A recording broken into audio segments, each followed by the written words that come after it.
Friends, अभी आप लोग क्लास 12 का चैप्टर 1 मैथ का कर रहे हैं, जिसमें बाइनरी ऑपरेशन हमने करवाया था। बाइनरी ऑपरेशन का ये सेकेंड वीडियो करने जा रहे हैं। सेकेंड वीडियो में हम पढ़ेंगे ऑपरेशन टेबल कैसे बनाते हैं। ऑपरेशन टेबल अगर बना हुआ है तो उससे रिलेटेड किस प्रॉब्लम किस टाइप से सोल्व कर सकते हैं। आइडेंटिटी टर्म किसी बाइनरी ऑपरेशन का निकालना सीखेंगे। कोई बाइनरी ऑपरेशन दिया हुआ है तो उसमें किसी एलिमेंट का इनवर्स निकालना सीखेंगे। ये सारी चीजें आज के वीडियो में हम सीखेंगे। आप देख रहे हैं मैथोसी गुरु चैनल, मैं हूं राजीव पटेल। तो एक्सरसाइज 1.4 का प्रॉब्लम नंबर 1 और 2 पिछले वीडियो में हमने देख लिया था। बाइनरी ऑपरेशन मैथोसी ग्रुप करिएगा तो सर्च में तो आ जाएगा वो वीडियो।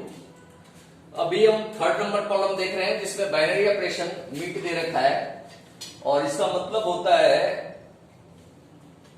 कि मिनिमम ऑफ ए बी, मतलब अगर दो एलिमेंट है जैसे 2 और 3 है तो इसमें मिनिमम 3 सिलेक्ट करके रिजल्ट दे देगा। तो इसका ऑपरेशन टेबल परफॉर्म करना है। ऑपरेशन टेबल हम कैसे परफॉर्म करते हैं, जो भी सेट दिया हुआ है इसी सेट के एलिमेंट्स को रो में भी लिखते हैं, इसी सेट के एलिमेंट को कॉलम में भी लिखते हैं। जैसे 5 एलिमेंट है तो 5 एलिमेंट का कॉलम बना लेंगे। 1 2 3 4 5 एलिमेंट के 5 कॉलम हमारे तैयार हो गए। अब इसी 5 एलिमेंट के 5 रो हम तैयार कर लेंगे। 1 2 3 4 5, ये 5 रो हमारे तैयार हो गए। और यहां ऑपरेशन लिख लेंगे, बीट ऑपरेशन।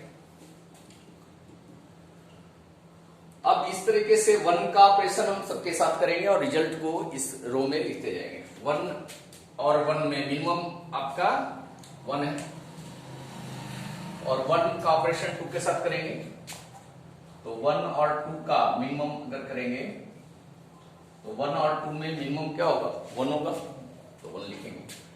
1 और 3 में मिनिमम मतलब छोटा, तो छोटा 1 और 3 में 1 ही होगा। 1 और 4 में छोटा 1 होगा। 1 और 5 में छोटा 1 होगा। 2 और 1 में छोटा 1 होगा। 2 और 2 में दोनों बराबर ये 2 ही लिखेंगे। 2 और 3 में छोटा जो होगा 2 होगा। 2 और 4 में छोटा 2 होगा। 2 और 5 में भी 2 होगा। 3 और 1 में छोटा 1 होगा। 3 और 2 में मिनिमम 2 होगा। 3 में 3 होगा। 3 4 में 3 होगा। 3 5 में 3 होगा। 4 1 में मिनिमम 4 1 होगा। 4 2 में 2 होगा। 4 3 में 3 होगा। 4 4 में मिनिमम 4 होगा। 4 5 में मिनिमम 4 होगा। 5 1 में मिनिमम 1 होगा। 5 2 में मिनिमम 2 होगा। 5 3 में 3 होगा। 5 4 में 4 होगा। 5, ये आपका ऑपरेशन टेबल तैयार हो गया। तो आप देख सकते हैं कितना फास्ट ऑपरेशन टेबल आप बना सकते हैं, कोई इसमें प्रॉब्लम वाली बात नहीं है। जैसे है ना 2 और 3 के बीच ऑपरेशन बाइनरी ऑपरेशन हम परफॉर्म कर रहे हैं तो 2 के रो और 3 के कॉलम में जाइए। वहां पे एलिमेंट जो 2 मिल रहा है वो रिजल्ट है 2 और 3 के बाइनरी ऑपरेशन का। 3 और 4 के बीच बाइनरी ऑपरेशन का रिजल्ट क्या आ रहा है, तो 3 के रो में चले जाइए, 4 के कॉलम में जाइए। ये है ना 3 और 4 के बाइनरी ऑपरेशन का रिजल्ट है। तो इस तरह से अगर ना टेबल दिया हुआ है तो बाइनरी ऑपरेशन लिख सकते हैं, बाइनरी ऑपरेशन दिया हुआ है तो टेबल बना सकते हैं। आपने देखा जैसा है। अब इसके बाद प्रॉब्लम नंबर 4 करते हैं। प्रॉब्लम नंबर 4 में आपको ऑपरेशन टेबल दिया हुआ है। ऑपरेशन टेबल आपको गिवन है और ऑपरेशन टेबल को देख के ये सारी वैल्यू कंप्यूट करनी है। पिछले प्रॉब्लम में, प्रॉब्लम नंबर 3 में आपको ऑपरेशन टेबल बनाना था। ऑपरेशन टेबल बनाना था, इसमें ऑपरेशन टेबल बना हुआ है और वैल्यू कंप्यूट करके बता दी है। पहला आप बताते हैं, फर्स्ट प्रॉब्लम हम सोल्व कर रहे हैं। पहले 2 स्टार 3 की वैल्यू कैसे देखेंगे बताए। इधर से 2 चलेगा भाई, 2 को लेके चलिए भाई। इधर से 2 चलेगा, इधर से 3 चलेगा। दोनों का मीटिंग पॉइंट 1 है ना, दोनों का मीटिंग पॉइंट 1 है तो 2 स्टार 3 की वैल्यू 1 होगी। 2 स्टार 3 की वैल्यू 1 होगी। अब निकालना है 2 स्टार 3 स्टार 4। अब 2 स्टार 3 की तो वैल्यू 1 है, तो 1 स्टार 4 होगा। तो एक गाड़ी 1 की तरफ से दौड़ाइए, पहली गाड़ी 1 की तरफ से दौड़ाइए, टिक टिक टिक टिक टिक टिक टिक टिक टिक टिक, और एक गाड़ी 4 की तरफ से दौड़ेगा, टिक टिक टिक टिक। दोनों जाके मिल रहा है 1 पे ना, दोनों काम पे मिल रहा है 1 पे मिल रहा है, तो रिजल्ट 1 हो गया। 2 स्टार 3 और स्टार 4 की वैल्यू 1 आई। अब हमें निकालनी है 3 स्टार 4। पहले हम 3 स्टार 4 ब्रैकेट के अंदर वाला पहले सोल्व करेंगे, फिर बाहर वाले को। पहले 3 स्टार 4 निकालिए। 3 वाले से गाड़ी दौड़ाइए भाई, 3 से गाड़ी दौड़ाइए, 3 हो गया, और इधर 4 से दौड़ाइए तो 1 पे आके मिल रहा है। 3 स्टार 4 की वैल्यू 1 आ गई, नोट डाउन। अब निकालना है 2 स्टार 3 स्टार 4। तो 3 स्टार 4 की वैल्यू 1 हम पहले ही ला चुके हैं, तो 3 स्टार 4 की वैल्यू 1 पुट कर दिया जाए। 2 स्टार 1 1 पे मिल रहा है भाई, 1 है भाई। तो 2 स्टार 3 स्टार 4 भी बनाया, 2 स्टार 3 स्टार 4 भी बनाया, मतलब एसोसिएटिव इसमें फॉलो हो रहा है। अब पूरे एज ए जनरल एसोसिएटिव है या नहीं है वो तो है ना, हर एलिमेंट के लिए चेक करेंगे तभी बता सकते हैं, लेकिन हाँ इस पार्टिकुलर एग्जांपल के लिए एसोसिएटिव प्रॉपर्टी फॉलो कर रहा है, ऐसा बता सकते हैं। लेकिन सेकेंड में चेक करने बोल रहा है स्टार इज कॉम्यूटेटिव है या नहीं। कॉम्यूटेटिव है या नहीं कैसे चेक करेंगे? एक तो बता रहे हैं भाई कि 2 का 3 से करेंगे, 3 का 2 से करेंगे, 1 का 3 से करेंगे, 1 का 4 से करेंगे, 4 का 1 से करेंगे। अरे भाई चेक करते रहिए भाई, कितना चेक करिएगा भैया ना, चेक करते करते अगला दिन का सुबह निकल जाएगा भैया ना, शाम होगी रात होगी फिर अगला सुबह आ जाएगा ना। तो कैसे चेक करेंगे कम्यूटेटिव है ना, थोड़ा दिमाग लगाया जाए।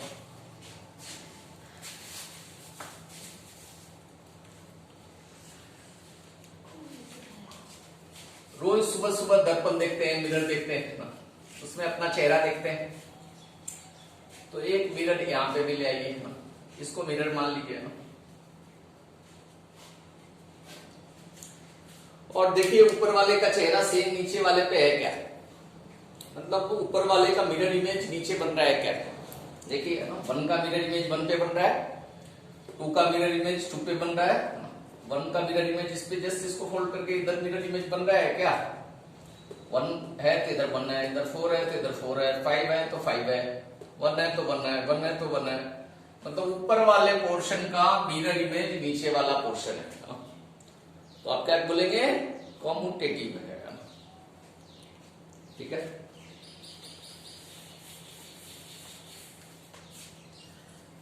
तो लिख सकते हैं second sense lower part of diagonal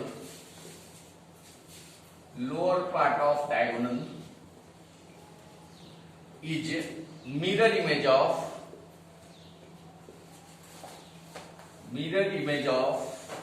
upper part of diagonal, mirror image of upper part of diagonal।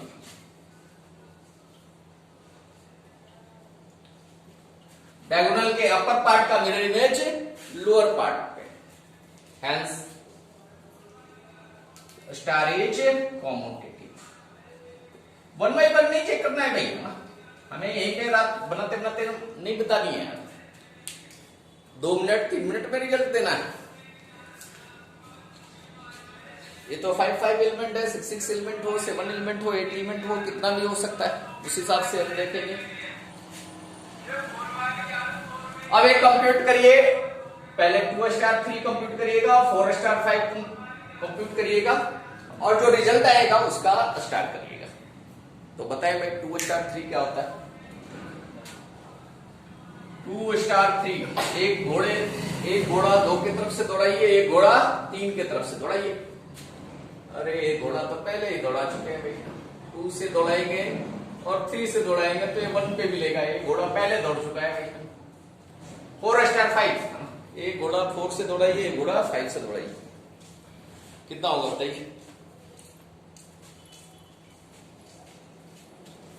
4 star 5 क्या देते हैं अपने लिए,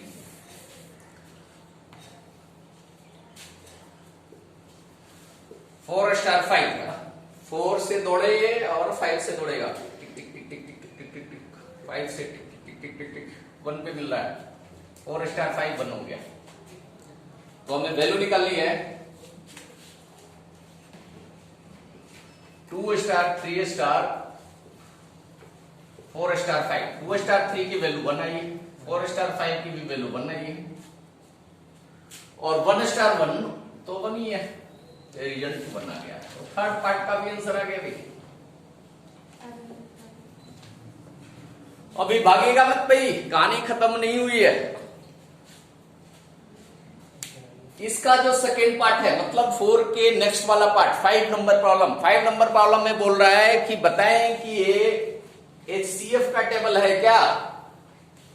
5 नंबर प्रॉब्लम में इसी से मिलता जुलता है, इसी टेबल को देख के बताना है कि ये A स्टार डैश B एक बाइनरी ऑपरेशन है, HCF of A and B। अगर ऐसा टेबल बनाए तो सेम टेबल बनेगा क्या, चेक करके बताइए। 1 का HCF कितना होगा भाई, HCF में मतलब दोनों में कॉमन फैक्टर है ना, हाईएस्ट कॉमन फैक्टर 1 का तो 1 ही होगा। चलिए 1 का 1 है, 1 से किसी का भी HCF करेंगे 1 आएगा। पहला रो करेक्ट है, पहला रो में कोई प्रॉब्लम नहीं है। 1 का किसी के साथ HCF करेंगे तो रिजल्ट 1 ही आएगा, रिजल्ट 1 है। 2 से HCF करेंगे, 2 से HCF करेंगे, 2 और 1 का HCF 1, 2 का HCF 2 होगा। 2 3 में कोई कॉमन फैक्टर नहीं है, कोई कॉमन फैक्टर नहीं है तो HCF 1 होता है। को प्राइम होता है तो HCF 1 होता है। नो कॉमन फैक्टर मतलब को प्राइम है ना। A and B, if A and B have no any common factor, then A and B are co-prime to each other. तो 3 और 2 का HCF 1 हो गया, 3 का HCF 3 दोनों को डिवाइड कर रहा है। 3 और 4 का HCF 1, क्योंकि कोई कॉमन वैल्यू ऐसी दूसरी नहीं है 1 के अलावा जो 3 को भी डिवाइड कर रही हो और 4 को भी डिवाइड कर रही हो। 3 और 5 का HCF 1, थर्ड रो भी ठीक है भाई। 4 1 का HCF 1, 4 2, हाँ 4 2 का HCF देखेंगे तो 2 है जो 2 को भी डिवाइड कर रहा है और 4 को भी डिवाइड कर रहा है। 4 और 2 का HCF 2, ये भी सही है। 4 और 3 का HCF 1, 4 का HCF 4 5 का HCF 1, 5 का HCF करेंगे 1 से 2 से 3 से, प्राइम नंबर है तो सबसे 1 ही आएगा, बस 5 के साथ HCF 5 होगा।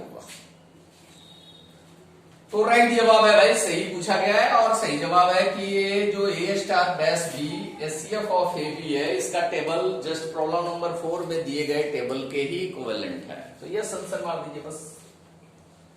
तो 4 के साथ साथ हम 5 नंबर प्रॉब्लम भी डिस्कस कर लिए। अब 6 नंबर प्रॉब्लम पे आते हैं। अब हम ऑपरेशन टेबल बनाना सीखेंगे मल्टीप्लिकेशन मॉडुलो n का। पहले समझ लें कि मल्टीप्लिकेशन मॉडुलो n एक अलग टाइप का ऑपरेशन है। ये ऑपरेशन का मतलब क्या होता है। अगर A और B दो ऑपरेंड है, इसके बीच ऑपरेशन परफॉर्म हो रहा है मल्टीप्लिकेशन मॉडुलो n का, इसका मतलब होता है least non negative remainder when A B divided by n। मतलब A और B को मल्टीप्लाई कर दीजिए, मल्टीप्लाई करके उसको n से डिवाइड कर दिया ना। मल्टीप्लाई करके जो रिजल्ट आता है उसको n से डिवाइड करने के बाद जो लिस्ट रिमाइंडर बचता है वो रिमाइंडर इसके रिजल्ट में आएगा, मतलब A मॉडुलो B में आएगा। ठीक है, जैसे एक एग्जांपल देखते हैं कि set A equal to let कर लेते हैं 1 3 5 7 9, इस तरह से 5 एलिमेंट है। इसका मल्टीप्लिकेशन मॉडुलो टेबल बनाना है। फाइंड ऑपरेशन टेबल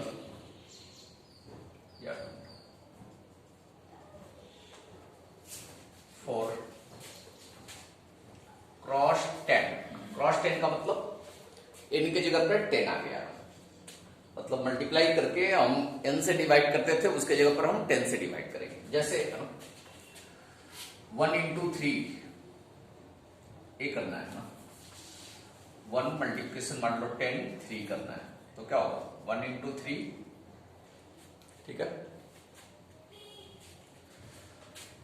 1 into 3 आपका आ गया 3 है ना, और 3 को अगर 10 से डिवाइड करेंगे तो रिमाइंडर भी कितना बचेगा 3 बचेगा, तो रिजल्ट 3 हो जाएगा। जैसे 3 तो मल्टीप्लिकेशन मॉडुलो 10 5 करना है, तो 3 इंटू 5 कितना हो जाएगा 15 है ना। यहाँ मॉड 10 भी लगा दीजिए, मॉडुलर डिवीजन 10 है ना, यहां भी मॉड 10 लगा दीजिए तो ठीक रहेगा। ये हो गया 15 मॉड 10, मतलब 15 को अगर हम 10 से डिवाइड करेंगे तो रिमाइंडर क्या बचेगा, 15 को 10 से डिवाइड करेंगे, 10 से हम 15 को डिवाइड करेंगे तो एक बार करेगा 5 रिमाइंडर बचेगा, तो इसका रिजल्ट 5 होगा। ठीक है, कोई और एग्जांपल ले ले, जैसे 7 मल्टीप्लिकेशन मॉडुलो 10 9 लाना है, तो क्या होगा 7 इंटू 9 मॉड 10 हो गया, 7 इंटू 9 63 हो गया, 63 मॉड 10, मतलब 63 को 10 से डिवाइड करेंगे तो रिमाइंडर कितना बचेगा 3 बचेगा।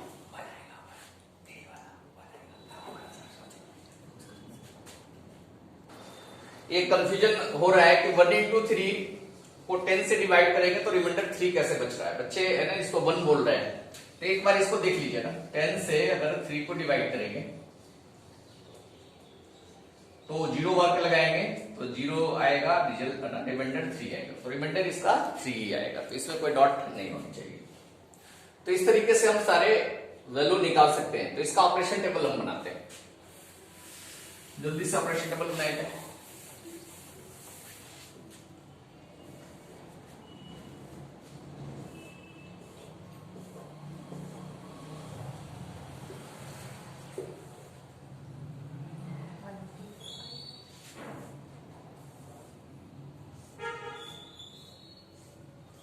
ठीक है, स्टार 10 ए 1 3 5 9 5 7 9 1 3 5 7 9 1 इंटू 1 1 10 से डिवाइड करेंगे रिमाइंडर 1, 1 इंटू 3 3 को 10 से डिवाइड करेंगे रिमाइंडर 1 आएगा, 1 इंटू 5 को 3 से डिवाइड करेंगे रिमाइंडर 5 आएगा, 1 इंटू 7 7 को 10 से डिवाइड करेंगे रिमाइंडर 7, 1 इंटू 9 का 9 रिमाइंडर, 3 इंटू 1 का 3 रिमाइंडर, 3 इंटू 3 9 ही रिमाइंडर रहेगा, 10 से छोटा रहेगा तो रिमाइंडर वही का वही रहेगा।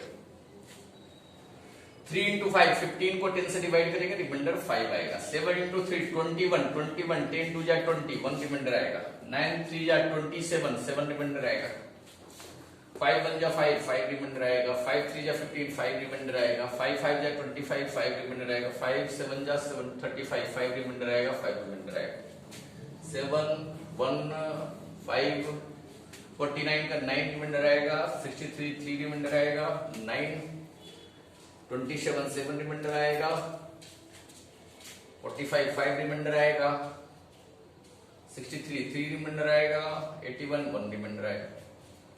चेक कर सकते हैं कम्यूटेटिव है ना, डायगोनल के ऊपर वाले का मिरर इमेज नीचे वाला है, तो multiplication modulo n always commutative होता है, ये भी आप ध्यान में रख सकते हैं। तो ये पार्टिकुलर टाइप का ऑपरेशन हम सीख लिए, ज्यादा कॉम्प्लेक्स या एडवांस प्रॉब्लम अभी हम डिस्कस नहीं कर रहे हैं, उसके लिए हम अलग से सेपरेट वीडियो बनाएंगे। अभी हम एनसीईआरटी या उससे मिलते जुलते प्रॉब्लम को ही डिस्कस कर रहे हैं, आगे हम मिसलेनियस प्रॉब्लम देखेंगे जो सारे का मिक्स करके होगा प्रॉब्लम। फिर आर.डी. शर्मा, एम.एल. खन्ना और आर.एस. अग्रवाल बहुत सारी बुकों का एडवांस प्रॉब्लम के लिए अलग से हम सेपरेट वीडियो बनाएंगे। फिर एक वीडियो बनाएंगे जो एग्जाम से रिलेटेड गेस क्वेश्चन, जो इंपॉर्टेंट क्वेश्चन है जो बार बार रिपीट होता है एग्जाम में, उसके लिए भी वीडियो बनाएंगे। तो आप वॉच करिए और वेट करिए, सारी चीजें 1 बाय 1 आती रहेगी, आपका फुल पैकेज एग्जाम के लिए मिलने वाला है। आइडेंटिटी और इनवर्स दोनों नेक्स्ट वीडियो में हम देखेंगे। धन्यवाद।